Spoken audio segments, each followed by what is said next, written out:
میں گورکھپور ضلع کا رہنے والا ہوں. قادیان میں میرا گھر ہے. میرا نام گوہر احمد قادیانی ہے. میں ایک نبی کی تبلیغ کے لیے نکلا ہوں تاکہ ان کا دین پورے عالم میں پھیل جائے. نبی قادیان میں پیدا ہوئے تھے, اب ان کا انتقال ہو گیا, لیکن ان کا دین ابھی زندہ ہے. کیونکہ نبی کی ضرورت نہیں تھی, ضرور تھی, اس لیے اللہ تعالیٰ نے قادیان میں ایک نبی پیدا کیا. ارے چچا ارے چچا, ہم بہت دور سے آئے ہیں, آپ کے گاؤں میں ٹھہرنا چاہتے ہیں. جاؤ تمہارے واسطے ہمارا گھر حاضر کا, چل کر چلے. پہلے یہاں تھوڑے کھڑے کھڑے بات کرتے ہیں, پھر کب چلیں گے. جیسن تھا مرضی, مگر کھڑی کھڑی کا ہے بے, اچھے سے بات ہوئے. ایسے ہی اچھا لگتا ہے, ایسے ہی ٹھیک ہے. خیر, آپ کو معلوم ہے کہ محمد صلی اللہ علیہ وسلم کے بعد دنیا میں نئے نبی آئے ہیں جو لوگوں کو سچے دین کی دعوت دیتے ہیں. ارے کافی تو صاحب, رسول اللہ صلی اللہ علیہ وسلم کے بعد کیسے کون نبی آئے, وہ نبی تو آخری نبی کا. یہی تو افسوس ہے نا کہ آپ کو معلوم ہی نہیں. کیا کسی نے آپ کو بتایا نہیں؟ ارے یہ بتلاوے کی کیا بات ہے, ایسا پہچان کی ہمارے نبی کے بعد کون نبی نہ آئے. ہمارے میں مولوی سب جمعہ میں بیان کرتے ہیں, ہمارے مولوی جمعہ میں بیان کرتے رہے, یہ ہماری ایمان کی بات کا. ہمارے پاپا اور چاچا سبھی ہم یہی سنت رہے ہیں, وہ دونوں بھی مولوی صاحب ہیں. دیکھو چچا, سوچو, دنیا میں بہت سے نبی آئے ہیں نا. ہاں آئین ہیں, ہم تو سن لے کہ 1,24,000 آئین ہیں. ٹھیک اسی طرح ایک نیا نبی آیا ہے. کیونکہ کوئی بھی نبی آتا ہے تو وہ بگڑی ہوئی قوم کو سدھارتا ہے, سچائی کا راستہ دکھاتا ہے. پھر وہ نبی چلے جاتا ہے, وہ قوم پھر بگڑ جاتی ہے. پھر اللہ تعالیٰ ایک اور نبی بھیجتا ہے جو اس قوم کے ایمان کو صحیح کرتا ہے. اسی طرح محمد صلی اللہ علیہ وسلم کے بعد قوم مسلم میں بگاڑ آیا تھا, اس لیے اللہ تعالیٰ نے ایک اور نبی بھیج دیا. وہ نبی کہاں پر جو ابھی نوا آئے ہیں؟ وہ نبی قادیان میں پیدا ہوئے تھے, اب ان کا انتقال ہو گیا, لیکن ان کا دین ابھی زندہ ہے.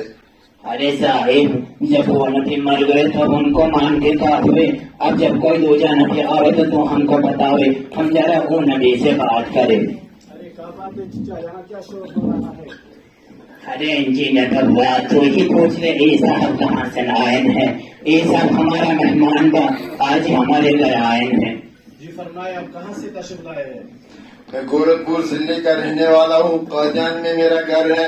میرا نام گوہر احمد قادیانی ہے. میں ایک نبی کی تبلیغ کے لیے نکلا ہوں تاکہ ان کا دین پورے عالم میں پھیل جائے. کیا محمد صلی اللہ علیہ وسلم کے بعد بھی کوئی نبی آ سکتا ہے, جبکہ رسول اللہ صلی اللہ علیہ وسلم کو خاتم النبیین کہا گیا؟ حیرت ہے, آپ انجینئر ہو کر اس طرح کی کھوکھلی باتیں کرتے ہیں. کیا آپ کو کسی نے بتایا نہیں؟ آپ کو معلوم نہیں کہ اللہ تعالیٰ نے ہر زمانے میں قوم کی اصلاح کی خاطر ایک نبی بھیجا ہے. اس وقت آپ خود دیکھ لیجئے قوم کی کتنی بگڑی ہوئی حالت ہے.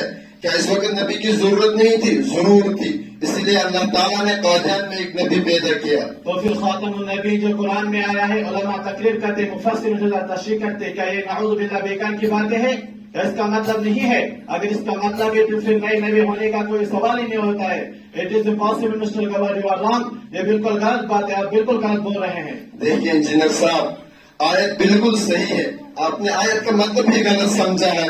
محمد رسول اللہ چونکہ تمام نبیوں کے سردار اور کنگ ہے, اس کی پاور اور اتھارٹی کی وجہ سے آپ نے یہ مہر لگا دی. اب جس نبی کی نبوت جاری ہوگی وہ میرے اندر رہ کر جاری ہوگی, یعنی ڈائریکٹ کوئی نبوت جاری نہیں ہوگی. آپ کے ماتحت اور آپ کے اندر رہتے ہوئے آپ نے باقاعدہ نبوت کی مہر لگا دی. اچھا, تو یہ بات ہے. اگر یہ بات ہے تو پھر بڑی واقعی بڑی معقول بات ہے. ہمارے نبی سب کے سردار بھی رہے. آنے والے وقت میں جو نبی آئے وہ سب آپ کے ماتحت ہو, اور ماتحت رہنا آپ کے مون ہونے کی دلیل ہے. ایک اور بات سنیے, حضرت عیسیٰ کو جو آنا ہے وہ آپ ہی کو ماتحت آنا ہے. جی ہاں, جی ہاں, اب آپ کی بات میرے سمجھ میں آ گئی, اور اچھی طرح آ گئی, کیونکہ ہندو کے یہاں بھی اس سے ملتی جلتی بات ہے. جب ادھرم کرتا ہے تو دھرم کا اپمان ہوتا ہے, اور اس دھرتی پر بھگوان برہما کسی پر منشو کے روپ میں اپنا روپ دھارتا ہے, اور پرجا کی اصلاح کرتا ہے, دشمنوں کا سرناش کرتا ہے. آپ ٹھیک سمجھے. آپ کو خاتم النبیین کا ایک اور مطلب سمجھاتا ہوں.